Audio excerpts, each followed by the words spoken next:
स्वस्ति श्री गणेशाय नमः। गुरुचरणकमलेभ्यो नमः। श्री गोवर्धननाथाय नमः।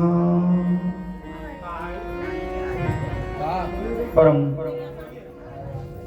मंगल में परात्मा अखिलेश्वर अकारण करुणा वर्णालय भक्तवांछित कल्पतरु बनिंद्र पीताम्बरधारी श्री बालकृष्ण लाल की वांगमयी प्रतिमूर्ति श्रीमद् भागवत महापुराण के पावन चरण कमलों में साष्टांग दंडवत प्रणाम करते हुए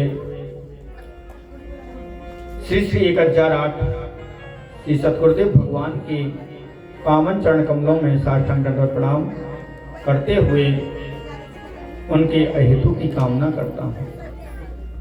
समस्त उपस्थित ब्राह्मण जन, वैष्णव जन, भक्तमयी मातृमंडली, भाई तथा बहन सभी की यथा योग्य राधे राधे एवं सभी की अहेतु की कामना करता हूँ। आइए आज चतुर्थ दिवस की पावन बेला में प्रवेश करते हैं। तो सुखदेव जी महाराज कहते हैं कि राजन, नारद जी ने तुम्हारी बाबाती कही थी कि आप ये न समझना कि शिशुपाल की श्री कृष्ण से शत्रुता थी। ये शिशुपाल से शत्रुता भई ना, वो इसी जन्म की नहीं भई। ये एक नहीं, दो नहीं, 3 जन्मों की शत्रुता थी। बोलो राधे राधे। पहले तो ये हिरण्यकश्यपु बनो और प्रहलाद को बहना बना करके बहनों बनायो और बहनों बनाए के नहीं जाने श्री नारायण से देश कर लियो। और दूसरी बार में यही जो है रावण बनो है और माता जानकी के बहाने जाने राघवेंद्र सरकार के भी देश कर लियो।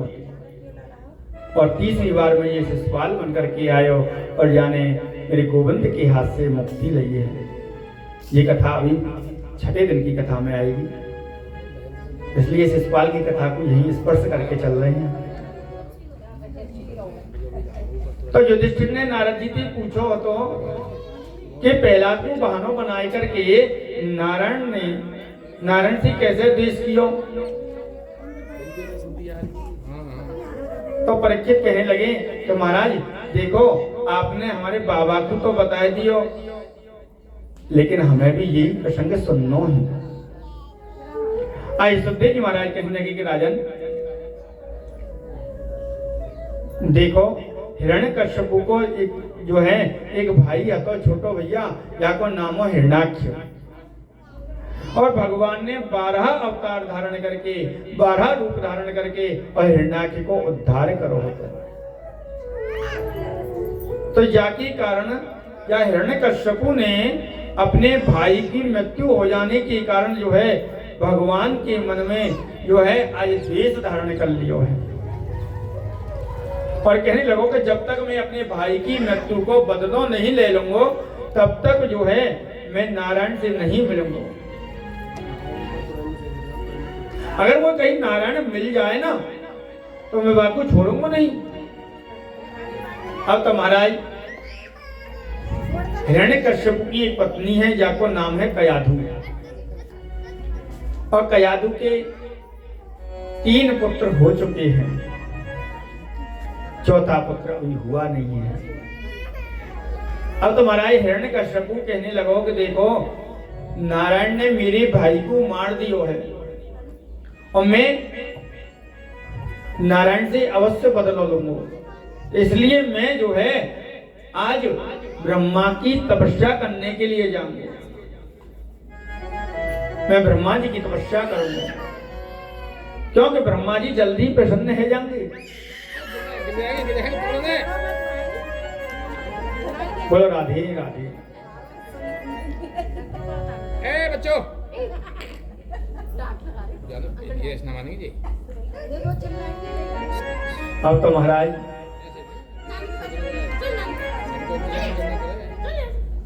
अब तो वरदान मांगने के लिए ब्रह्मा जी को प्रसन्न करने के लिए आज जो है हिरण्यकश्यप तपस्या के लिए चल दिया।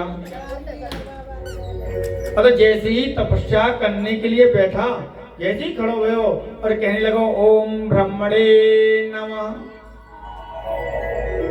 तो एक तोता जो है वो आया और वहां बैठा हुआ था और वो बोलने लगा ओम नारायणाय नमः। अब तो महाराज जैसे वो बोले कि ओम ब्रह्मणे नमः और तोता कहने लगा ओम नारायणाय नमः। हिरण्यकश्यप ने सुना है ये मेरे दुश्मन का नाम ले रहा है, आज का जो मुहूर्त है ना वो बिल्कुल गलत है। आज लौट करके आ गया और जैसे ही लौट करके आया अपने महलन में तो कयादू कहने लगी अरे स्वामी आपने तो बड़ी जल्दी करी, बड़ी जल्दी नारायण आज ब्रह्मा जी को आपने प्रसन्न कर लिया।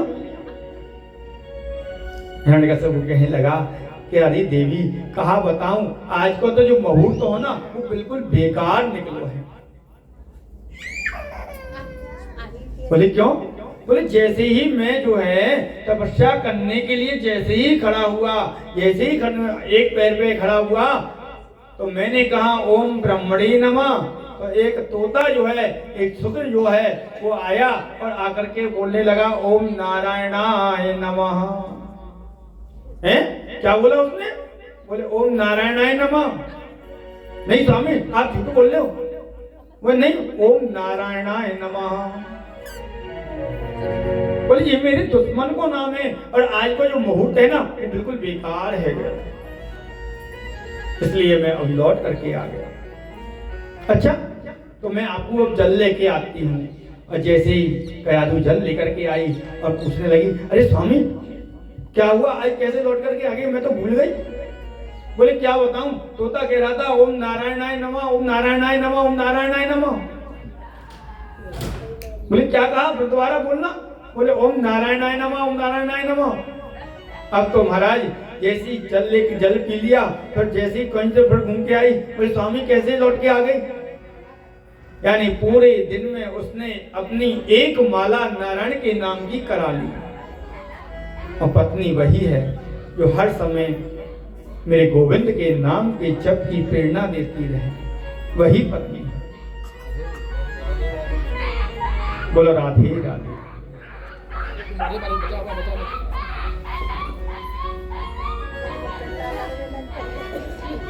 यहाँ पे आएगी महाराज हिरण्यकश्यप और पहला दिन। अब दूसरे दिन जैसे ही और उस माला का ये प्रभाव हुआ कि जो कयादू के गर्भ में जो चौथा बालक है वो मेरे भगवान का भक्त हो गया। और हिरण्यकश्यप जो है तपस्या के लिए दूसरे दिन गया और जाकर के ब्रह्मा जी की तपस्या करने लगा। 6 महीने के उपरांत में जो है हिरण्यकश्यप ने ब्रह्मा जी को प्रसन्न कर लिया और ब्रह्मा जी से जो है आज वरदान लेकर के आज घर लौट करके आयो है।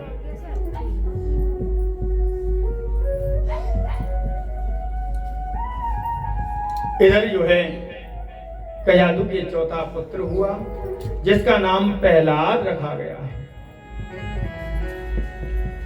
गोविंद से मिलने की लगन जिसे लग जाए उसी संसार में कछु अच्छो नहीं लगे है।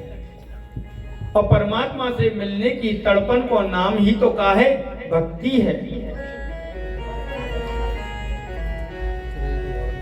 मेरे जैसा यशस्वी, मेरे जैसा तेजस्वी, मेरे जैसा तपस्वी प्रहलाद बने, ऐसो जो है आज कयादू सोच रही है।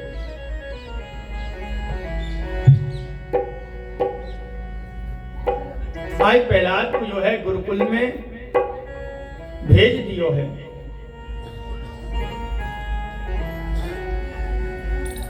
परंतु प्रहलाद को जीवन तो बिल्कुल शांत है। प्रहलाद जी का जो जीवन है ना वो बिल्कुल शांत है। अब तो महाराज गुरुकुल के आचार्य हैं संडामर्क जी महाराज। और संडामर्क जी कौन हैं? संडामर्क जी महाराज हैं जो शुक्राचार्य जी के शिष्य हैं। शुक्राचार्य जी के शिष्य हैं संडामर्क जी महाराज। अब प्रहलाद के मन में कभी कोई उद्वेग नहीं आता है, शांत बैठे बैठे केवल मेरे गोविंद का चिंतन करते रहते हैं। आज प्रहलाद जी की जो है ना मन स्थिति जो है कैसी हो गई है कि कभी वो रोने लग जाते हैं तो कभी जोर से रोते रोते हंसने लग जाते हैं।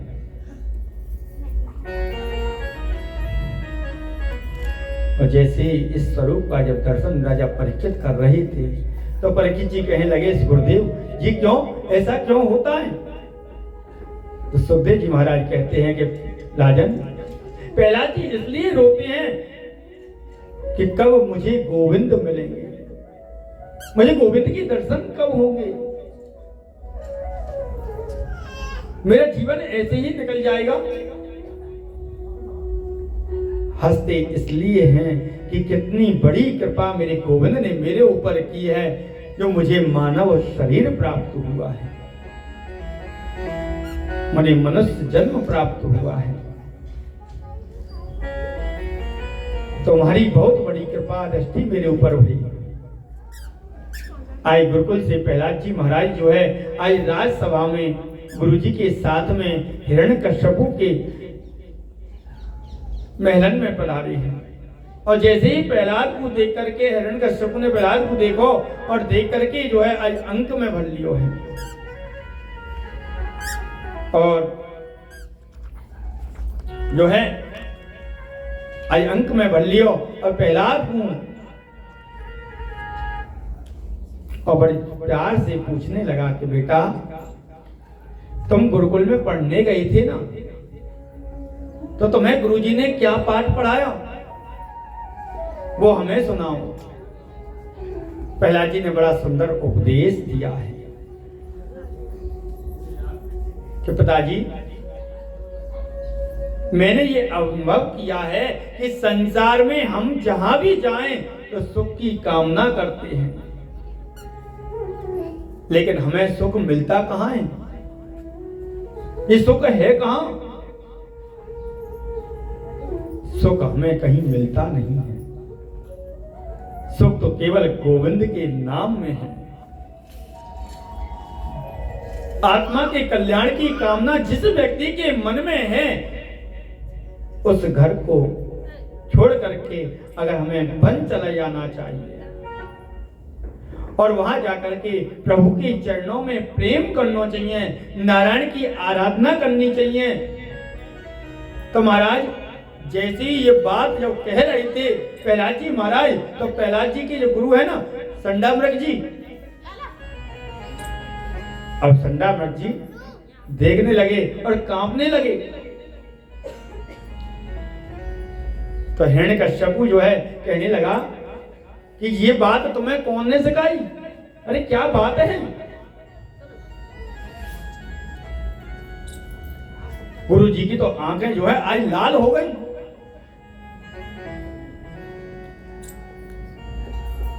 और तो गुरु जी भी कहने लगे अरे मूर्ख ये तुम्हें किसने पढ़ाया? हमने तो तुम्हें ऐसा कभी पढ़ाया नहीं। लाओ मेरा डंडा लेके आओ, मैं इसको अभी सीधा करता हूं, अभी इसकी अकल ठिकाने करूंगा। देखो तो सही ये चंदन जैसे वन में और ये कांटे कहां से आ गए? देते चंदन बने जातोयम कंटका ध्रुवम। संडामर्क जी महाराज ने जो है आज प्रहलाद जी को काफी डांटा है और डांटा है। और सुखदेव महाराज कहते हैं कि देखो ये जो है गुरुजी नहीं डांट रहे हैं, ये गुरुजी नहीं डांट रहे हैं, वरन राजा हिरण्यकश्यप के जो सेवक है ना, वो सेवक डांट रहे हैं, क्योंकि गुरुजी होते तो ये ऐसे नहीं डांटते,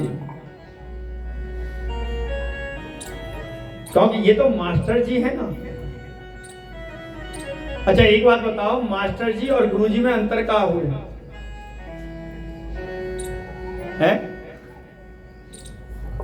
क्यों महाराज, मास्टर जी और गुरुजी में अंतर क्या है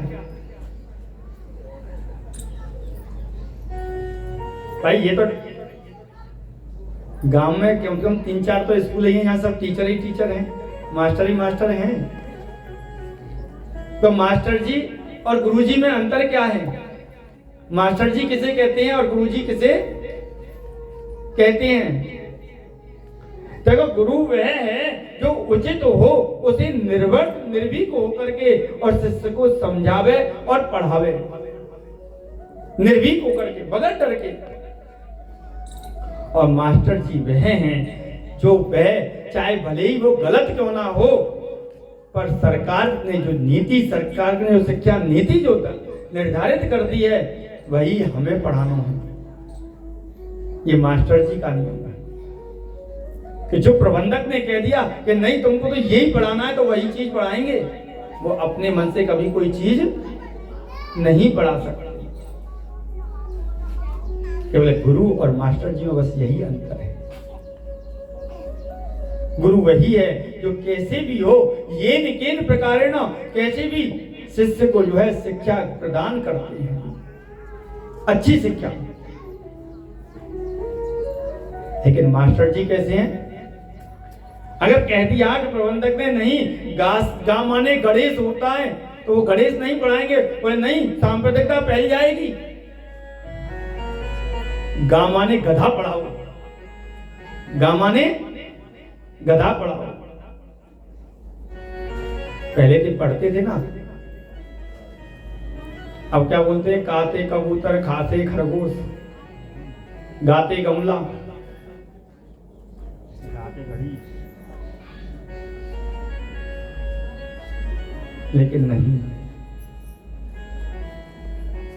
इसलिए क्योंकि गणेश जी पढ़ाने से क्या होगा?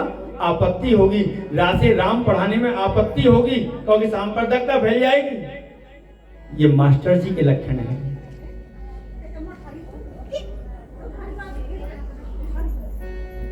और जो गा से गणेश, रा से राम, का से कृष्ण, सा से श्याम, रा से राधा, ये पढ़ाई वो गुरुजी के लक्षण है। तो बताओ, गुरुजी के पास भेजोगे बच्चों को पढ़ने के लिए या मास्टर जी के पास में? हैं? बच्चों को संस्कार कहाँ मिलेंगे? गुरुजी के पास में या मास्टर जी के पास में? बोलो राधे राधे, जय हो प्रभु। दुनिया में दो ही बड़े, दामोदर और दाम। और दामोदर बैठे रहे, दाम करें सब। बोलो राधे राधे, राधे राधे।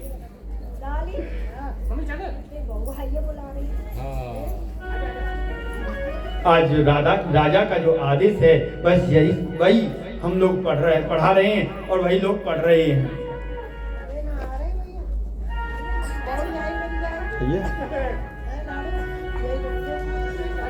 आज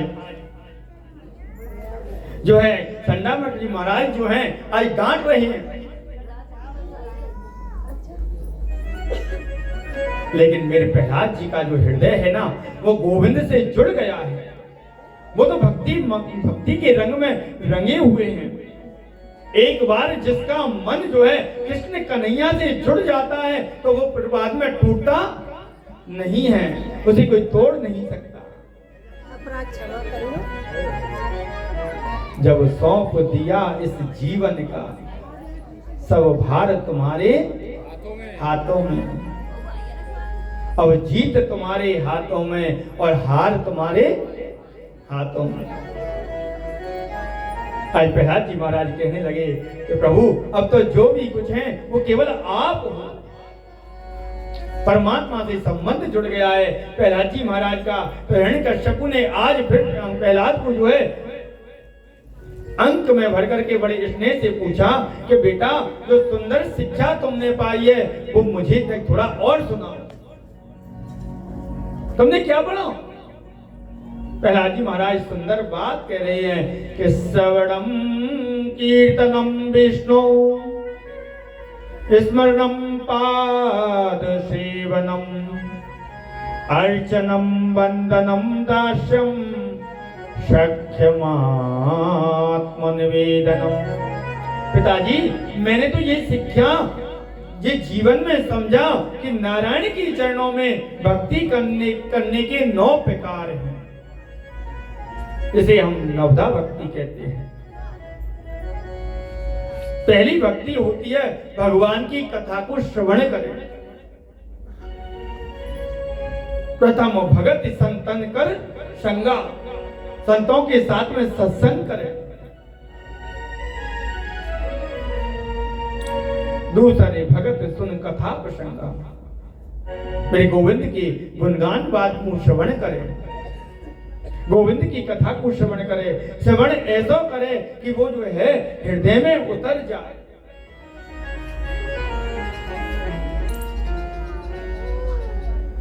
कीर्तन करें, जिसकी कथा सुने उसको कीर्तन जरूर करें, क्योंकि कीर्तन में ही बड़ी ताकत हुई।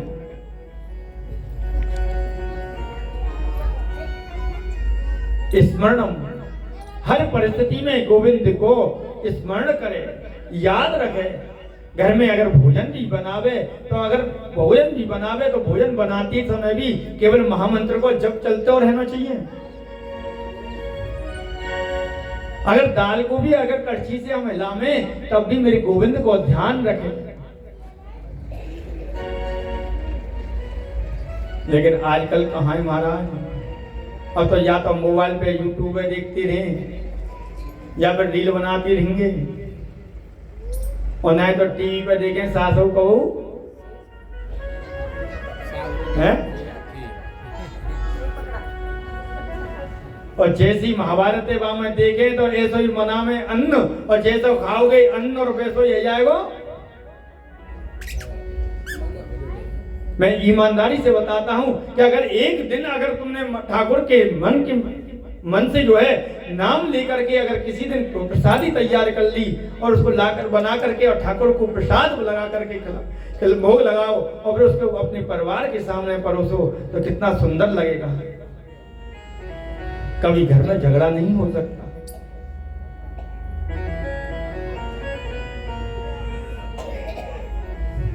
लेकिन बनाते कैसे हैं? पहले गांवों में जब शादियां होती थी ना तो शादी में भी क्या होता था, गांव की औरतें इकट्ठी होती थी और अनाज बनाती थी और गीत गाती थी, भजन गाती थी, और भजन गाते गाते और उस अनाज को बनाती थी। लेकिन अब तो महाराज कहा करें, बड़ा उल्टो है तो यार। नाचने वाली बाहर से आती थी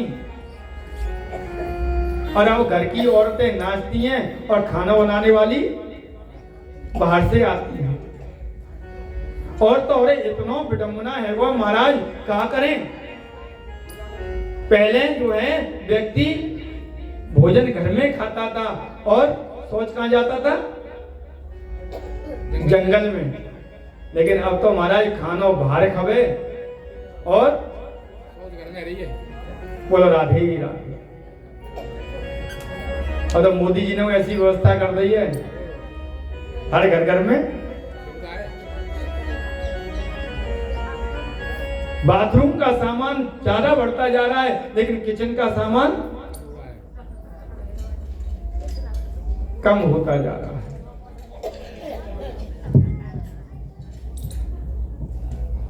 पहले प्रसादी भी इतनी बढ़िया तरीके से बनती थी। कोई व्यक्ति हमारे यहाँ आता था तो क्या करते थे, अपने हाथ से थाली लगाते थे, पहले जल परोसते फिर थाली लेकर के आते, लो महाराज प्रसादी पाओ। और जब उनका पेट भर जाता, अरे महाराज एक और लो ना, अरे जा तो मैं अपने हाथ से लेके आया हूं, बड़े प्रेम से खाओ ना। लेकिन अब अब तो बफर की सिस्टम चल गई है, एक संग सब तैयार कर दिया जाए। और जैसे कि गौशाला में लावणी हो ना, लावणी में छानी करके जब रख दी जाए और एक संग जब गैया को छोड़े तो एक गैया दूसरे गैया पे मुंह मारती भाई जबरदस्ती वहां में घुसे। ऐसे ही ये सिस्टम अपने यहाँ है, बड़ी विडंबना है। और बड़े प्रेम से कहा में महाराज बफर की दावत खाए के आए। मालूम पड़ी आधे कपड़ा तो आई सब्जी में सन के आ रहे हैं और आधे कितना अन्न बर्बाद होता है। बोलो राधे राधे।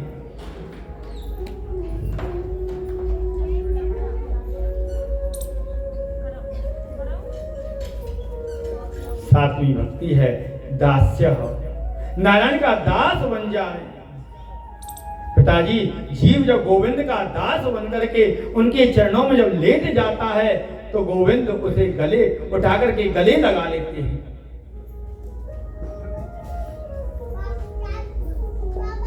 पाद सेवनम,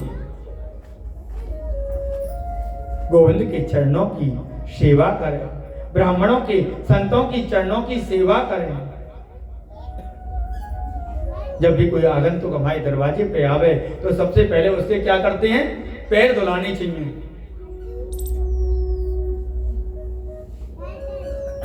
मेरे प्रभु राम जो है जब केवट के दरवाजे पे पहुंचे तो केवट ने भी क्या कहा, मांगी नाव न केवट आना। बोले महाराज जब तक नहीं बैठाऊंगा जब तक मैं आपके चरण नहीं पखार लूंगा। सुदामा जी महाराज भी जब मेरे गोविंद के यहाँ पर जब पहुंचे तो सुदामा जी को भी मेरे गोविंद ने अपने सिंहासन पर विराजमान किया और सबसे पहले पैर पखारे। देख सुदामा की दीन दशा और करुणा करके करुणा निधि रोए और पानी परात को हाथ छुओ नहीं और नैनन के जल सो पग धोए। लेकिन आजकल कोई पैर नहीं धोता। ब्राह्मण संत अगर दरवाजे पे आ जाए तो सबसे पहले उनके पैर पखारने चाहिए। गौ माता अगर हमारे दरवाजे पे आ जाए तो सबसे पहले उसके पैर पखारें, फिर उसको कुछ खिलाने को दें।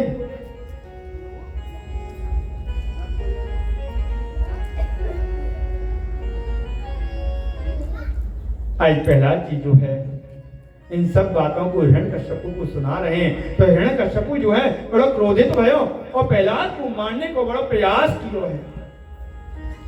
उसे जल में फेंका है, अग्नि में फेंक, नंदी में जलायो है, लेकिन हाथी के नीचे डालो है, जेल में भूखो डाल दियो है। लेकिन प्रहलाद को मारने के कई जो उपाय किए वो सब विफल हो गए। आज प्रहलाद जी को फिर से विद्यालय में भेजो है। हजारों असुरों के बालकन ने प्रहलाद को घेर लियो है। उन बालकन ने प्रहलाद जी से कही कि देखो तुम हमारे मित्र हो,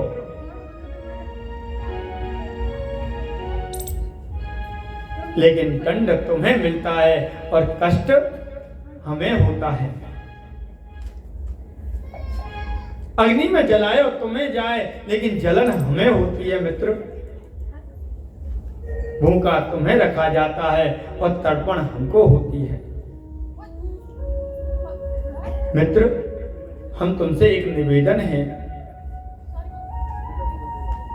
कि तुम इतने हठी क्यों होते जा रहे हो? अरे इतने दुराग्रही क्यों होते हो? तुम्हें कीर्तन करना है ना तो बुढ़ापे में कर लियो। प्रहलाद जी महाराज आज गदगद होकर के कहने लगे कि मित्र आपकी जो सहानुभूति को मैं बहुत आदर करूं, लेकिन कुमार अवस्था से जिसने मेरे गोविंद के कीर्तन किया है, गोविंद को नाम जप किया है,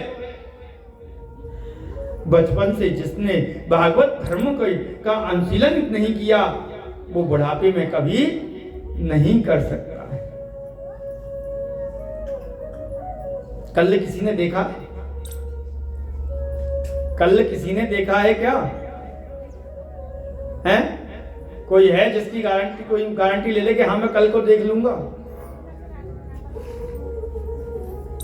एक समय युधिष्ठिर जी महाराज के पास में जो है एक व्यक्ति बड़ा दुखी था और दुखी होकर के राजसभा में गया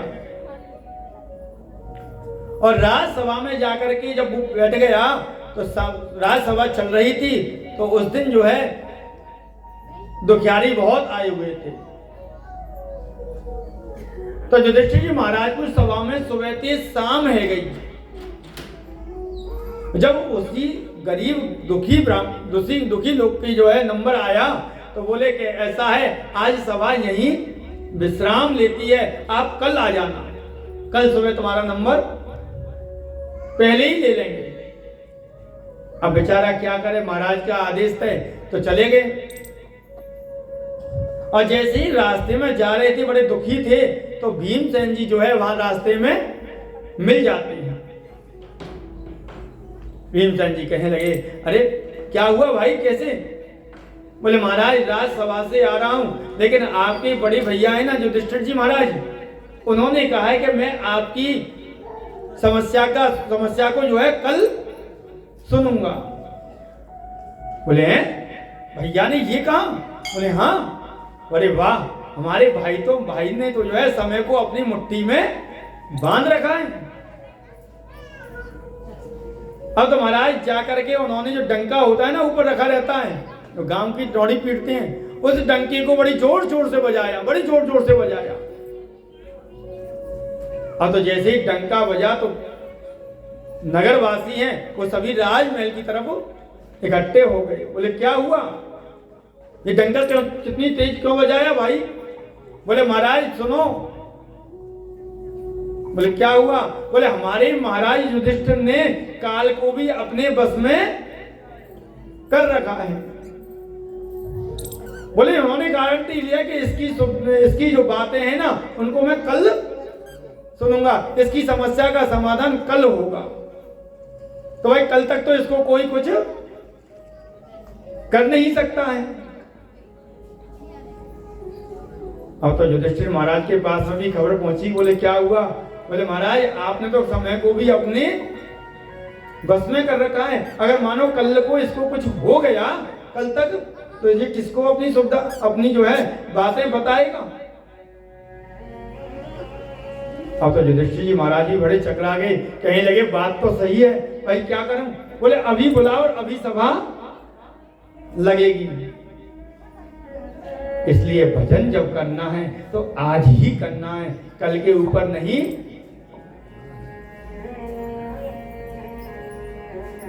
महाराज आज तो एक माला कर लें, कल ज्यादा कर लेंगे। क्या ये सही है? तो कब करोगे? आज के कार्य को आज ही करना चाहिए। काल करे सो आज कर, आज करे सो अब, और पल में पड़ले होएगी बहुर करेगो।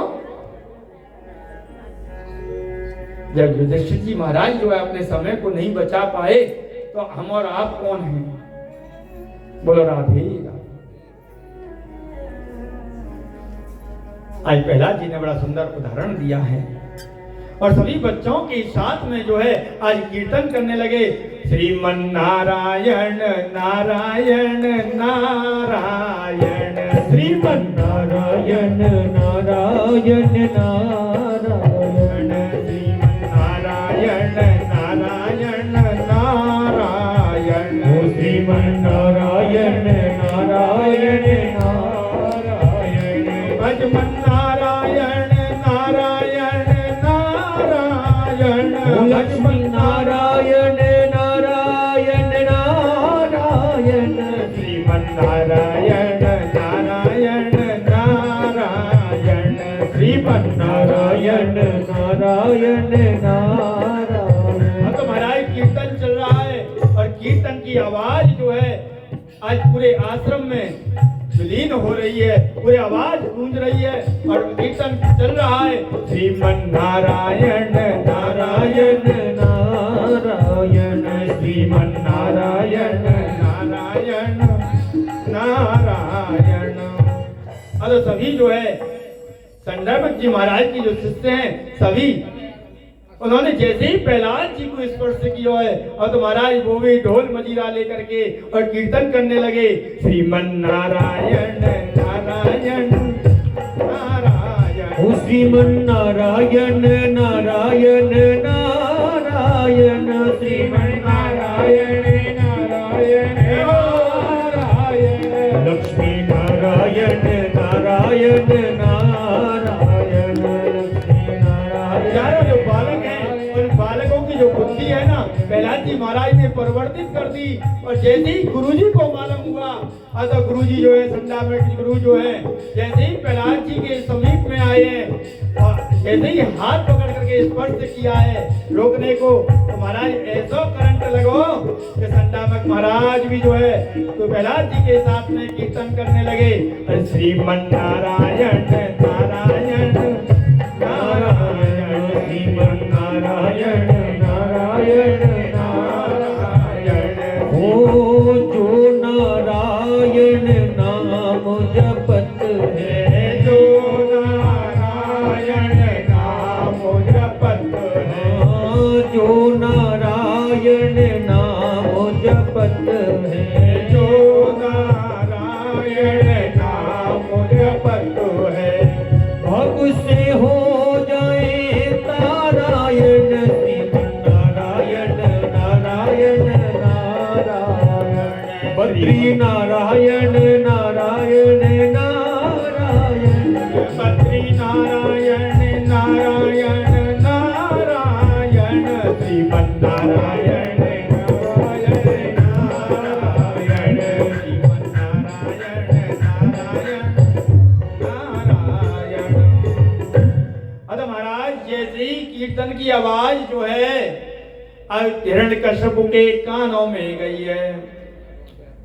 अरे जैसे ही हिरण्यकश्यप के कानन में गई, हिरण्यकश्यप कहने लगा ये आवाज कहां से आ रही है।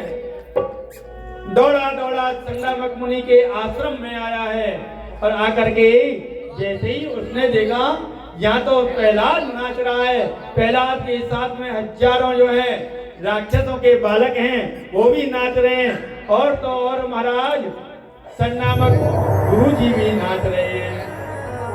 अब तो हिरण्यकश्यप सोचने लगा अगर मैंने जाकर के अगर इनको स्पर्श कर लिया, अगर इसका करंट मुझ में लग गया तो मेरी बनी बनाई बिगड़ जाएगी। तो अगर मैं भी इनके संग में कीर्तन करने लग गया। अब तो महाराज जैसे ही जोर से दहाड़ लगाई है, क्या हो रहा है ये। अब जैसे ही कहा क्या हो रहा है, सब बालक शांत हो गए। बोले ये क्या हुआ। और प्रहलाद जी महाराज तो कीर्तन में मस्त हैं। जैसे ही कीर्तन पूरा हुआ, हिरण्यकश्यप कहने लगा मेरे शत्रु का नाम लेता है, इस विद्यालय को तुमने जो है कीर्तन का मंडल बना दिया, ये मंदिर बना दिया। या पढ़ने के लिए आते हो कि कीर्तन करने के लिए आते हो।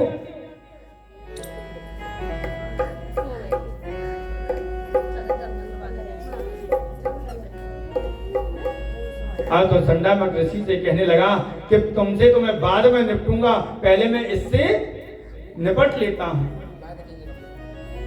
और कहने लगा बता तेरा नारायण कहाँ है। प्रहलाद जी महाराज कहने लगे कि पिताजी हरि व्यापक सर्वत्र समाना, हरि व्यापक सर्वत्र समाना, प्रेम से प्रकट होई में जाना, हरि व्यापक सर्वत्र समाना, प्रेम से प्रकट होई में जाना। अरे पिताजी नारायण तो सर्व अंतर्यामी है, वो सभी जगह है, केवल मेरा मालिक है ऐसा नहीं। आपके अंदर भी बोलने की जो शक्ति है ना वो उसी ने प्रदान की है, पर उसी का नाम लेकिन वो है कहाँ। वो सर्वत्र है, सभी जगह है। आज जो है प्रहलाद जी महाराज को ला करके उसने एक गर्म खंबे से बांध दिया है।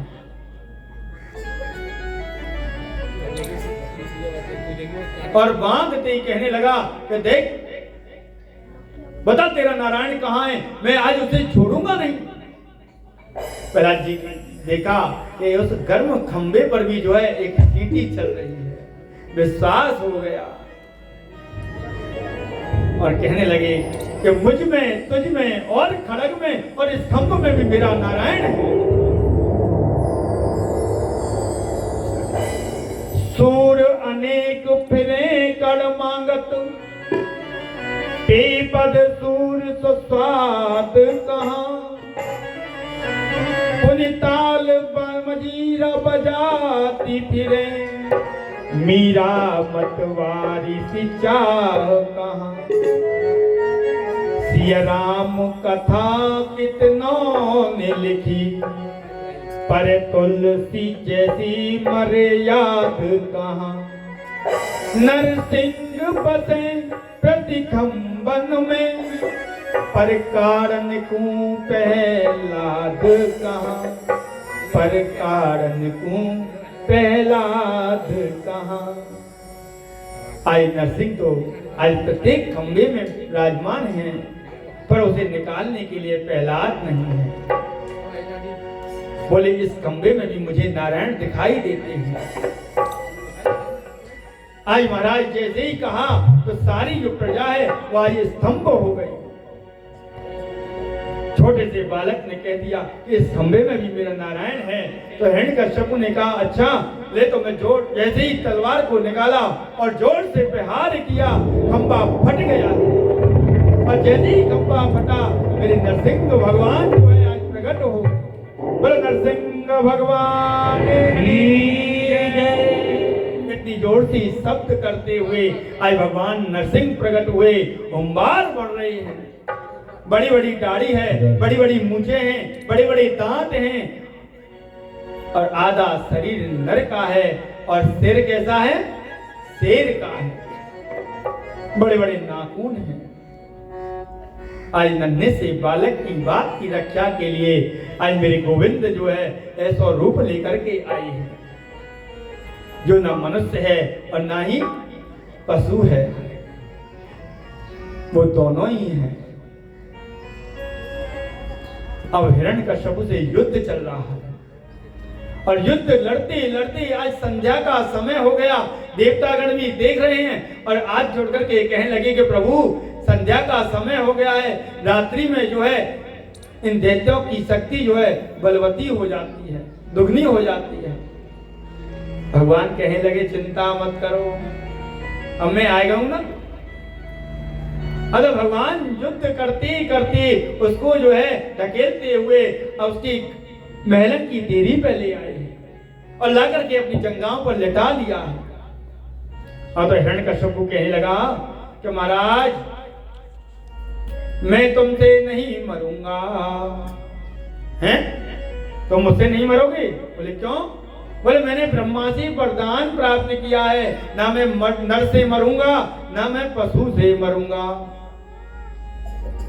नरसिंह भगवान कहने लगे मूर्ख, देख तो सही, ना मैं पशु हूं और ना ही मैं नर हूं, मैं नरसिंह हूं। हिरण्यकश्यप कहने लगा आहा, ब्रह्मा ने मेरे साथ धोखा कर दिया। बोले ना मैं अस्त्र से मरूं ना मैं शस्त्र से मरूं। बोले ना मैं मूर्ख तुझे अस्त्र से मारूंगा ना मैं तुझे शस्त्र से मारूंगा। ये देख मेरे ये बड़े बड़े नाखून किस काम के हैं, मैं इनसे तेरे पेट को चीर दूंगा। हैं? बोले हाँ। बोले मैं ब्रह्मा के बनाए हुए 12 महीनों में से किसी एक में भी नहीं मरूंगा।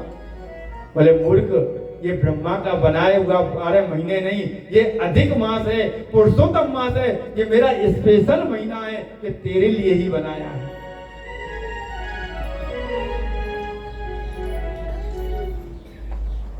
बोले मैं ना घर के बाहर मरूं ना घर के भीतर मरूं। बोले देख ना तू घर के बाहर है ना घर के भीतर है, तू बीच देरी पे बैठा हुआ। बोले ना मैं आकाश में मरूं ना पाताल में मरूं, बोले कि ना मैं तुझे आकाश में मारूंगा, ना मैं तुझे पाताल में मारूंगा, मैं तुझे अपनी जंघाओं पर बिठा करके मारूंगा। हिरण्यकश्यप घबरा रहा और मेरे नरसिंह भगवान ने नाखूनों से उसके पेट को चीर दिया है। बोले नरसिंह भगवान की जय हो। नरसिंह भगवान ने हिरण्यकश्यप का उद्धार किया है। देवता लोग स्तुति करने लगे हैं। उनके डर से, रूप के डर के सामने जो है कोई सामने नहीं आ रहा है। और तो जैसे ही उनके सामने कोई प्रणाम करने के लिए आवे और तो नरसिंह भगवान एक हुंकार मारे, डर के मारे सबने दो हाथ पीछे खसक जाए। और तो महाराज उनके क्रोध को शांत करने के लिए अनेक प्रकार की वेद स्तुति करने लगे, लेकिन नरसिंह भगवान को जो कोप है ना वो शांत नहीं हो रहा है। देवता लोग दौड़े दौड़े माता लक्ष्मी के पास में गए, सोचने लगे क्योंकि पत्नी, सभी पति जो है ना, ज्यादातर पति अपनी अपनी पत्नी से डर पे ना। नेता जी बोला राधे राधे। अच्छा, कौन कौन ऐसी पत्नी जो अपने पति को डर पावे?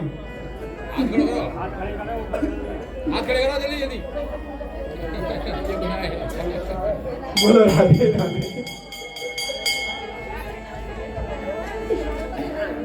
अच्छा, देख आई दिखे घर पे?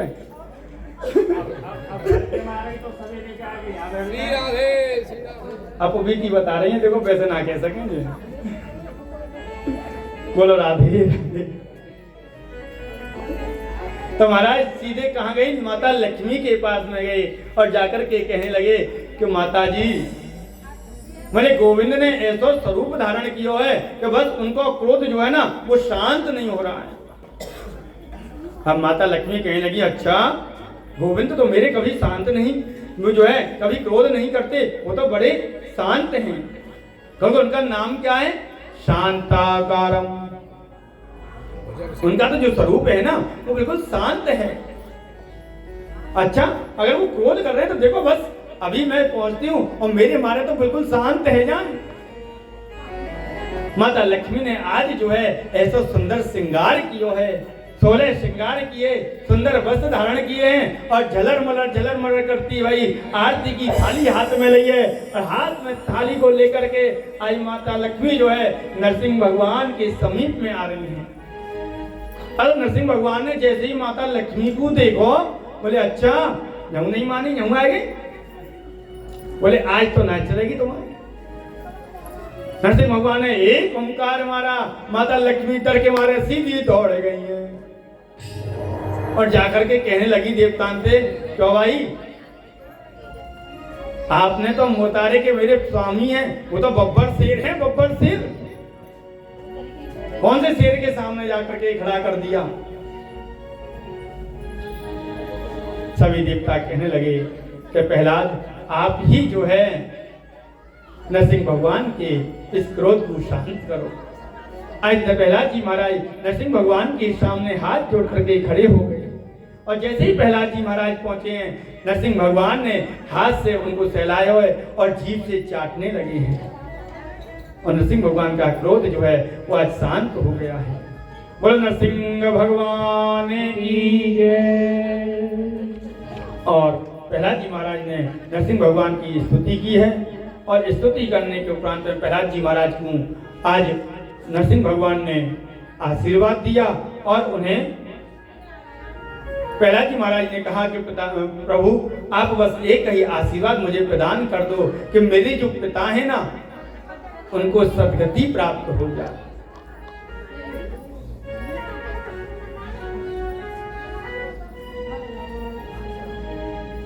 तो भागवत जी कहती हैं कि नरसिंह भगवान ने कहा कि देखो प्रहलाद, जिस कुल में तुम्हारे जैसा अगर पुत्र जन्म ले लेता है तो उस कुल की 27 पीढ़ियां तर जाती हैं। 3 पीढ़ी ऊपर की और 11 पीढ़ी नीचे की, केवल 27 पीढ़ी है। 3 पीढ़ी यानी 7 पीढ़ी जो है अपनी और 7 पीढ़ी ननिहाल पक्ष की और 7 पीढ़ी ससुराल पक्ष की। कितनी पीढ़ियों का उद्धार होता है जब एक पुत्र जो है संत हो जाता है। बोलो राधे राधे। लेकिन ऊपर की 3 ही पीढ़ी है, पिता, बाबा और परबाबा। बातें ऊपर को कोई है का? लेकिन बहुत से पंडित जी कहें कि 27 पीढ़ी तर गई ऊपर की।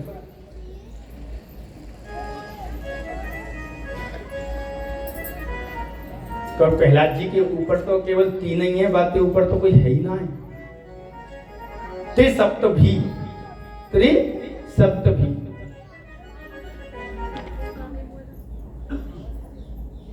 और प्रहलाद जी महाराज ने पूरा राज्य किया है और अपने गोविंद के धाम को पधारे हैं। आइए अष्टम स्कंद में प्रवेश करते हैं। जब तक एक छोटा सा भजन